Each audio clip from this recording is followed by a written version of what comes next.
story you are about to hear is true. Only the names have been changed to protect the innocent. Fatima Cigarettes, best of all long cigarettes, brings you Dragnet.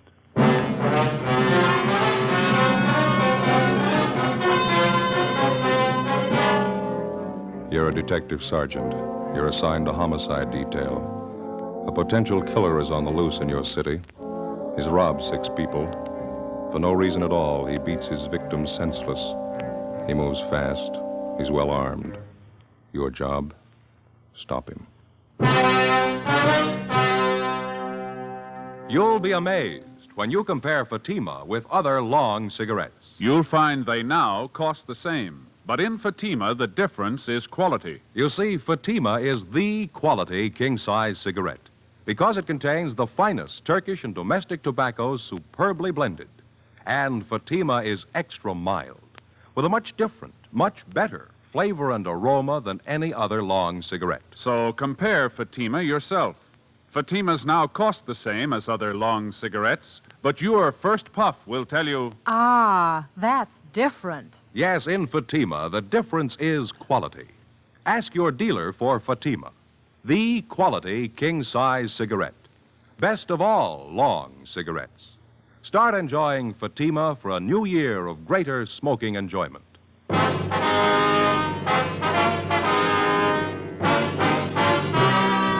Dragnet, the documented drama of an actual crime.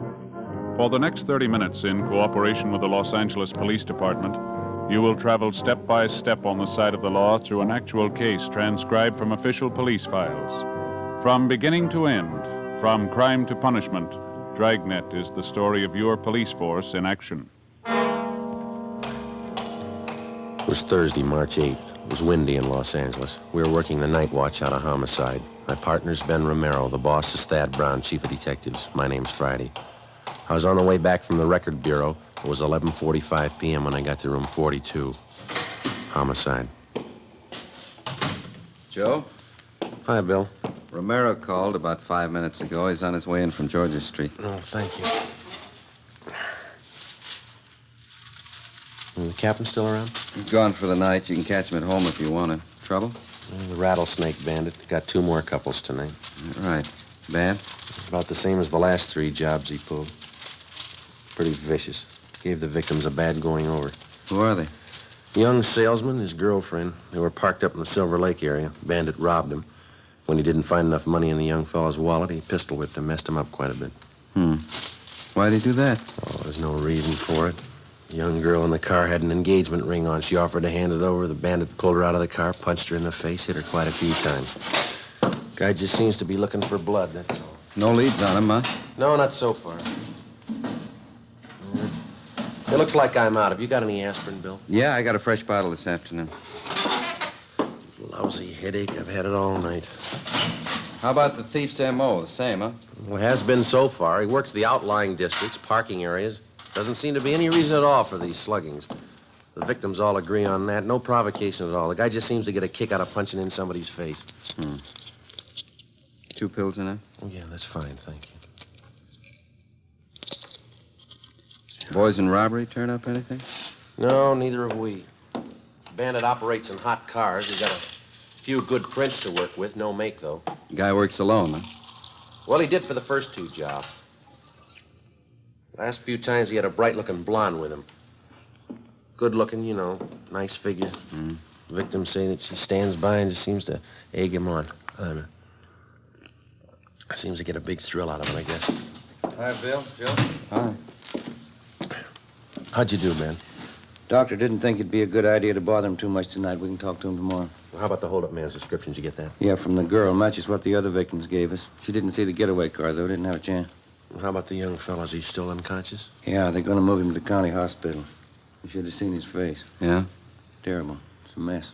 This bandit's girlfriend, the blonde, nothing at all on her? Victims say she's got a nice figure and good looking. Quite a few like that in Los Angeles.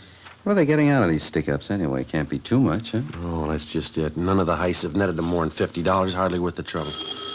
Hot shot. I'll get it. What is it? Wait a minute. Rattlesnake bandit. He got another couple. Where? South end of Echo Park. Yeah? He shot both of them.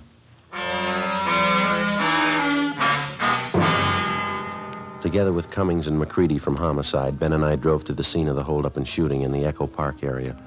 The victims were identified as Ralph Younger, 34, a high school English teacher. He'd been beaten severely about the face and neck and shot once through the right shoulder. His companion was a Thelma Donovan, 26, a grade school teacher. She'd been shot through the temple just above the eyes. She was still alive, but in a critical condition. We questioned Ralph Younger briefly before he was removed by ambulance to the Georgia Street Receiving Hospital. His description of the holdup man tallied exactly with that of the rattlesnake bandit. He also gave us the description and license number of the getaway car. We got out a broadcast and an APB. A routine check of the area failed to turn up any leads. 11 a.m. the next morning, Ralph Younger told us the story from his hospital bed. I was teaching Thelma how to drive, Sergeant. We were going along that side street when the sedan pulled up, forced us over to the curb. And your friend, Miss Donovan, was sitting in the driver's seat then? That's right. I got out on my side and started over to ask this fellow what he was doing, crowding us like that.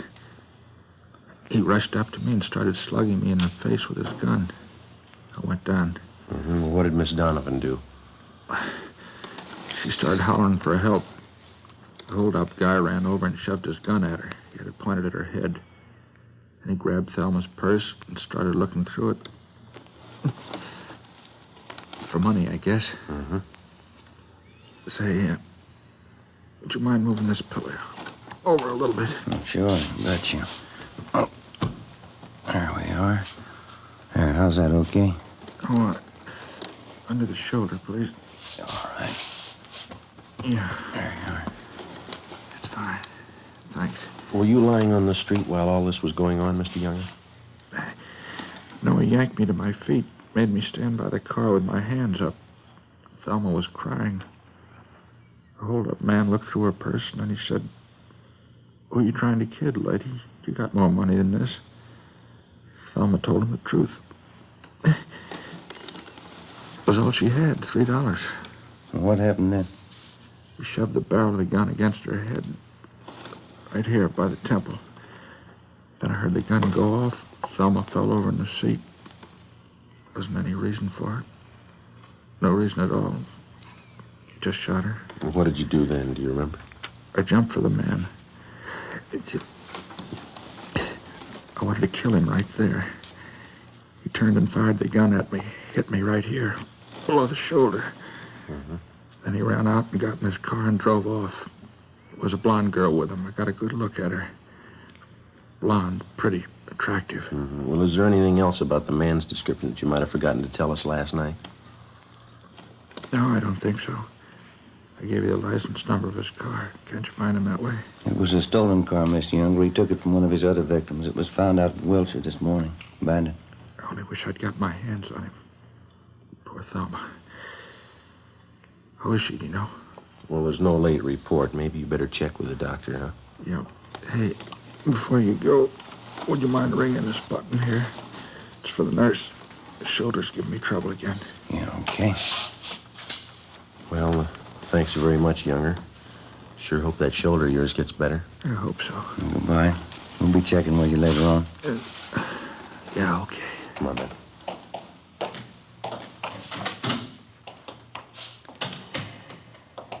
Romero? Joe? How'd you do, Bill? Checked with the doctor. Donovan girl's still unconscious. Pretty critical. Mm-hmm. What'd the doc say? She gonna pull through? She might. They can't tell yet. One thing's sure, though. What's that? Bullet did a lot of damage. Yeah. She's totally blind.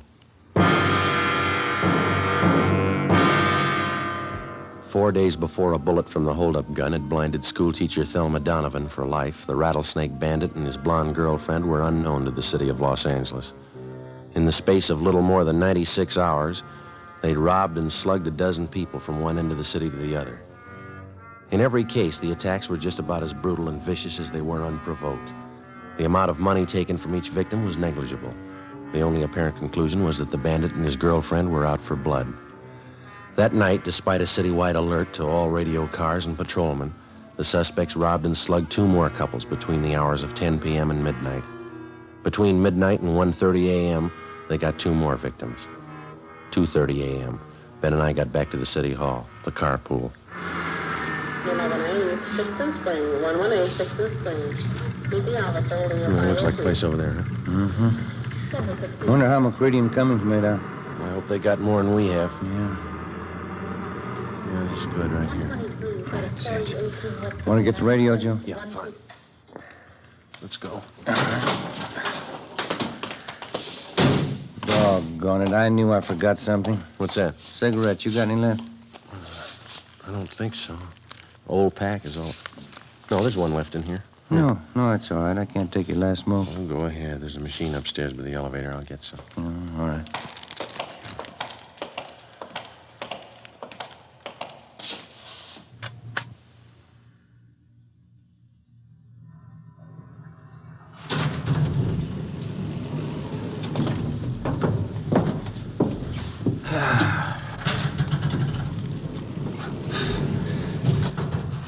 I sure better get these shoes half soled. I'll be walking around in my stocking feet pretty soon. Well, you just got them a couple of weeks ago, didn't you? Yeah, that's right. Tops are as good as new. Soles of the darn things went just like that. No wonder they had them on sale. Yeah.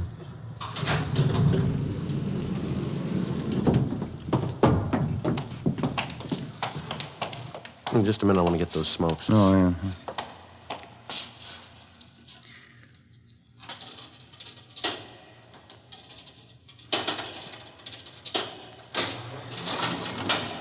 Skipper say he was going to stay around? Until about 2, yeah. He's probably gone by now.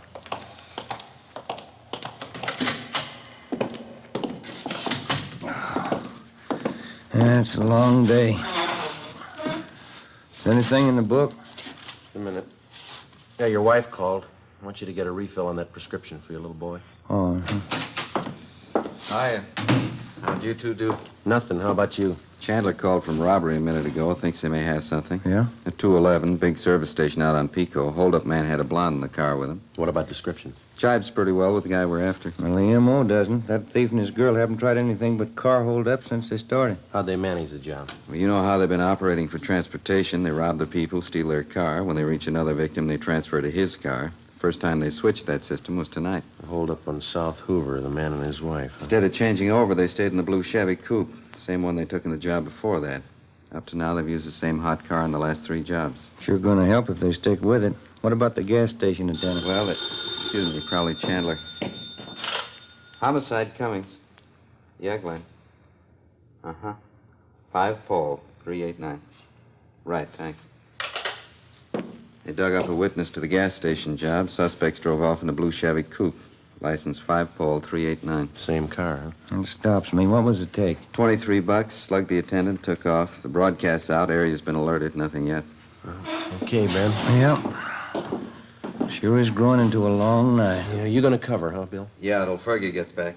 Right. Well, we'll be checking with you. Got it? Homicide Romero. Yeah.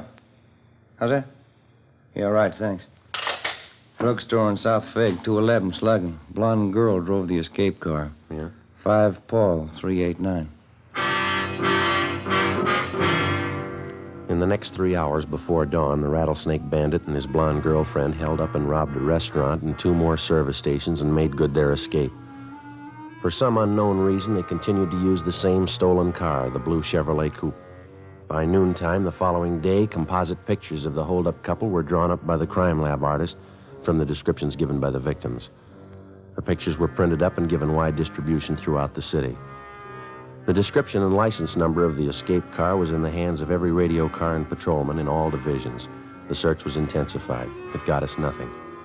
The following night and early morning, without even slowing their pace, the suspects added 4 more holdups and sluggings to their credit. One of the victims was Fred Lerner, proprietor of a small lunch counter near 18th and Olive. I've been held up before, officer, 6 times. Never saw a punk as hard-looking as this guy, though. You're sure about the description, Mr. Lerner? Well, he stood just as close as you're standing to me now. Wild look in his eye, waving that gun around. I wasn't taking any chances. I gave him everything. Well, how much was that? $18.50. Well, how about the getaway car? You're pretty sure of the make and the color? Well, I ran to the door there as soon as they left. Saw him drive off. There's the license, just as I wrote it down. It's 5P389. I saw the whole thing. Sure surprised Lois would tie up with a punk like him. Lois? Who's that? Well, you know, the blonde who drives the car for him, Lois Hagen. Well, how do you know that's her name? She used to be a waitress, worked for my brother. Lois Hagen, blonde. I spotted her right away in that car. Yeah? Yeah, sure, Lois. Didn't you know it was her? 7:30 a.m. We put in a call to the record bureau and had them check on the name and description of Lois Hagen. No make, no previous record. With the help of Fred Lerner and his brother, we traced the Hagen girl to a drive-in where she used to work. There, we checked the employment records and got an address on her. 1800 Norwich Drive. Turned out to be a small apartment house in West Hollywood. Ben checked with the landlady while I waited in the car. Transfer point 2. 180, transfer point 2, unit 135. Well, that's it. What'd you get? Talked to the landlady. She's managed the apartment for 16 years. Yeah? She never heard of Lois Hagen.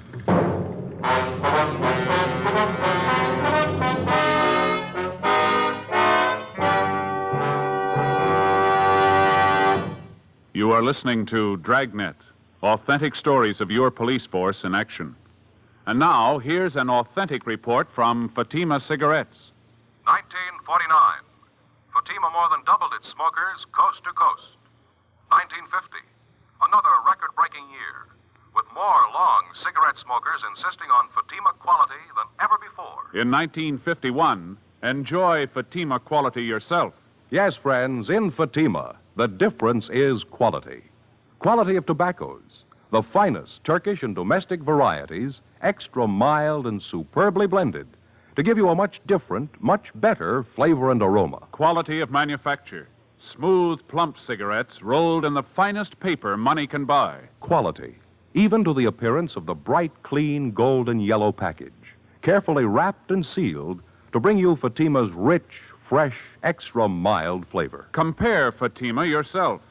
Fatimas now cost the same as other long cigarettes, but your first puff will tell you... Ah, that's different. Yes, in Fatima, the difference is quality. Start enjoying Fatima for a new year of greater smoking enjoyment. Insist on Fatima, the quality king-size cigarette. Best of all long cigarettes.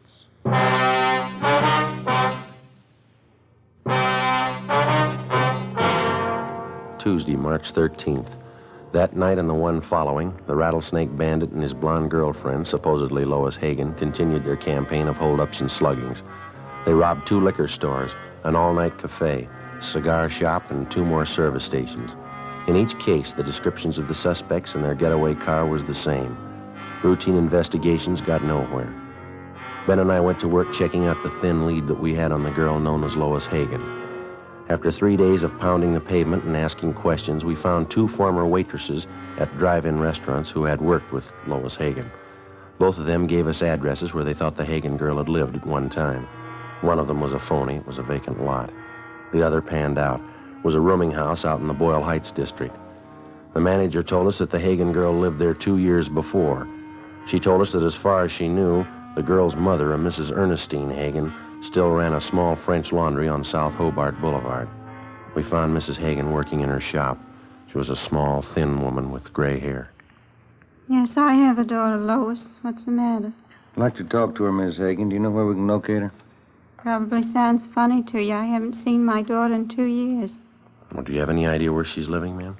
No, she's not much of a daughter. We didn't get along. As I say, 2 years ago we had an argument. She left me. Never wrote a letter. I just don't know. I see. I heard she was living in Detroit for a while. I guess she's back here now. One of my lady friends, Mrs. McCormick, saw Lois shopping out in Hollywood. That was about a month ago. Mm-hmm. How old is your daughter, Miss Hagen? She'll be 20 next month. She looks older than she really is. Would you excuse me, please? My flat iron back here. I have it heating. Certainly, ma'am. Do you have a copy of the composite picture of the girl? Yeah. Yeah, it's right here. Okay. I didn't realize it was getting so late. I have this rush order to get ready by 4 o'clock, officers. If you want, you can come back here. We can talk while I get it out. All right, ma'am. Thank you. Come on. There's a chair there, if you like. Oh, thank you. Seems I'm always so busy lately. I used to have some fine help. It's not so easy to find anymore. This iron seems awful hot. It's all right. I wonder if you'd mind looking at this picture, ma'am, this one here. Yeah, all right. Looks something like Lois. You're looking for her, is that it? She done something again? Well, we're not sure, ma'am. Has she been in trouble before? I can't be more ashamed of her than I already am. Yeah, she's been in trouble before. She was nothing but trouble. My only child. Her father died when she was a baby, but I guess she needed a father. I couldn't do anything with her. Was your daughter ever in any serious trouble? With the police, I mean? I don't know, maybe. She was. I didn't hear about it. And I tried to understand her. We never got along. I don't know. This makes me sick to think about it. Well, how about her friends, Mrs. Hagen? I mean, her recent friends. Do you happen to know any of them? No. Lois never brought them home. I knew they were tramps. I heard the way the neighbors were talking. Trampy fellas, trampy girls, drinking, doing things. You know, she didn't learn those things at home. Well, what was Lois' last known address? Do you have any idea at all? Place in Boyle Heights, the boarding house. It's the last I heard of Lois. She never wrote a letter. That's another thing. Yes, ma'am. She could have had the best education any girl could want. I worked 12 years in the laundry here to give it to her. I sent her to the convent. Even the nuns couldn't do anything with her. She only sassed them back. She finally quit altogether. I don't know. Can you think of anybody who might know where your daughter is? Maybe one of your relatives? Yeah, we don't have any relatives here. I have a brother in Ohio, that's all. This lace blouse is an awful lot of trouble. Would you pull out that plug, Sergeant, please? Yes, ma'am. I wonder if you have a picture of your daughter that we could borrow. We'll see that it's returned to you. Yeah, all right. I got lots of pictures of Lois. She's a pretty girl, you know. Looks quite a bit like me when I was young. Yes, ma'am. Well, thanks very much for your time. Even the nurses at the hospital said it when Lois was born. Beautiful child. Certainly strange, isn't it? How's that? When they're babies, they all look so clean and so good. Yes, ma'am. What happens to them? Before we left Mrs. Hagen, we got a photograph of her daughter, Lois, and then we drove back to the office. We spent the rest of the afternoon showing the picture to several of the robbery victims. All of them identified the Hagen girl as the bandit's accomplice. We got out a supplementary broadcast. That night, the holdup couple failed to put in an appearance. The following night, the same. Not a sign of them. Still no sign of the escape car either. Where they might be hiding out, we had no idea. The search went on. Repeated checks through the stats office and the record bureau failed to turn up any new leads. We stayed on it. 4 nights later, the still unidentified holdup man and Lois Hagen started in all over again. 2 drugstore holdups, 2 robberies of couples in parked cars. All of the victims were beaten senseless. Monday, March 19th, 8 a.m. Joe? Hi. They turn up anything last night? 2 more jobs. Both victims identified the Hagen girl as the accomplice. Anything else? Still using the same escape car. That's about it. Yeah. Well, we're no closer than we were a week ago, huh? I checked the hospital on the druggist they slugged. How's he doing? I don't know yet. Still unconscious. I'll get it. Homicide, Friday. Yeah, Mike. Where? Yeah, right away. What have you got? 32R. They're out on 18th and Hill. Yeah? The holdup car. They just spotted it. 8:20 a.m. Together with Cummings and McCready, we drove out to 18th and Hill, where the officers in Unit 32R had the holdup car staked out. It was parked in the back of a large service station on Hill Street near the corner of 18th. We talked with the manager, and he told us that a blonde girl answering Lois Hagen's description had left the car there earlier that morning just to have the distributor fixed and the battery recharged. She told him that she'd call for the car early that night. Because of the way that the service station was situated, it would have been impossible to stake out on the blue coupe without making it look obvious. We explained the setup to the manager and made arrangements for Ben and I to pose as employees. That way we could keep a close watch on the car until the suspects called for it. Cummings and McCready holed up in a coffee shop directly across the street. 2 teams of men from robbery covered from their vantage points. Ben and I took up our posts as supervisors of the station's 10-minute car wash.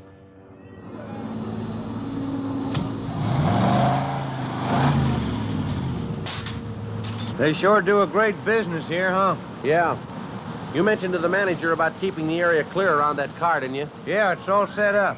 We're not going to have an excuse in the world if we miss those two. Yeah, if they show up. What are we supposed to do now? Pull these tickets off the cars as they move off the wash line? Yeah, that's all. Just slip the tickets in that box over there, see? Mm-hmm. Must have run them a few dollars, huh, installing all this equipment. Seems to be paying off, doesn't it? What time you got now? A few minutes past 4. Want to smoke? No, I just put one out. 1 a.m. Ben spotted a young blonde girl turn the corner onto Hill and start up the street toward the service station. As she came closer, she looked to the right and the left. She paused in front of the station, looked on both sides of the street, and then she turned completely around and walked on past. It's Lois Hagen. She's going right down to the corner. How about it? Yeah, I'll put in with you. How about a tail? We can't just let her walk away from us. No, just a minute. Take a look. She's turning around. Coming back this way. She's coming in. Yeah, we better get back to our car. Looks like it. Come on. Right. The young blonde entered the garage office, paid the repair bill, and drove off in the holdup car. Ben and I followed in 80K. Cummings and McCready tailed us. The blue coupe moved 2 blocks down Hill Street and then turned into an apartment garage. We parked on the street, went in and got the manager out of bed. We showed him Lois Hagen's picture. He told us that she was registered alone in apartment 16. He failed to recognize the description of the holdup man. McCready and 3 men from robbery covered the front and back exits. Cummings, Ben, and I climbed the stairs to the 3rd floor. Number 16. Joe, you want to ring it?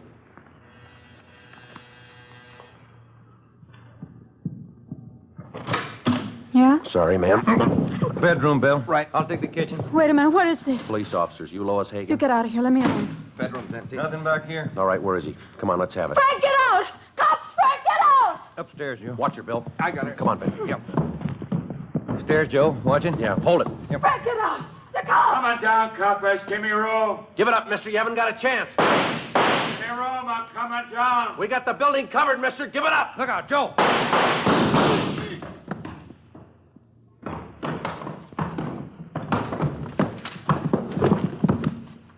I'll get his gun. How is he? Dead. Joe, Ben, you all right? Yeah, Bill. You want to take the girl downstairs? Let me see him, please. Frank? Frank? All right, lady. Didn't have to happen. I tried to tell him, get away. He wouldn't listen, never listened. Let's go. We were married yesterday. You didn't know that, did you? Just married. Yeah. Married 2 days. Yeah, well, the honeymoon's over. Come on, lady. The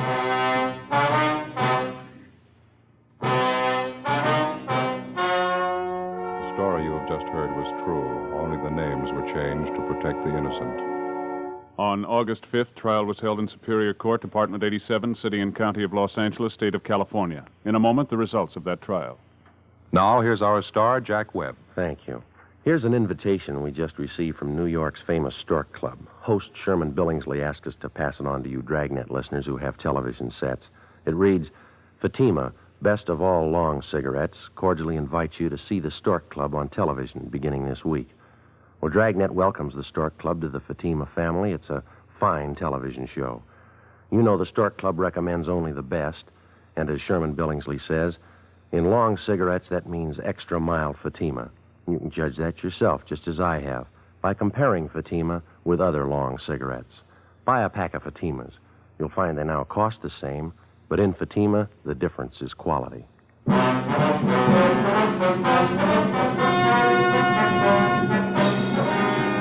The body of the dead hold-up man was identified as that of Frank Ralston Kilbride. His accomplice, Lois Hagen, was tried and convicted on 6 counts of armed robbery and assault with a deadly weapon. She received sentences as prescribed by law and is now serving her term in the state penitentiary for women.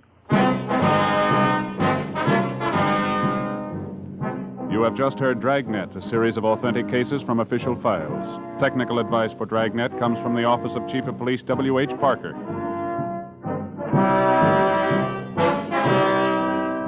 Fatima Cigarettes has brought you Dragnet, portions transcribed from Los Angeles. We the People is next on NBC.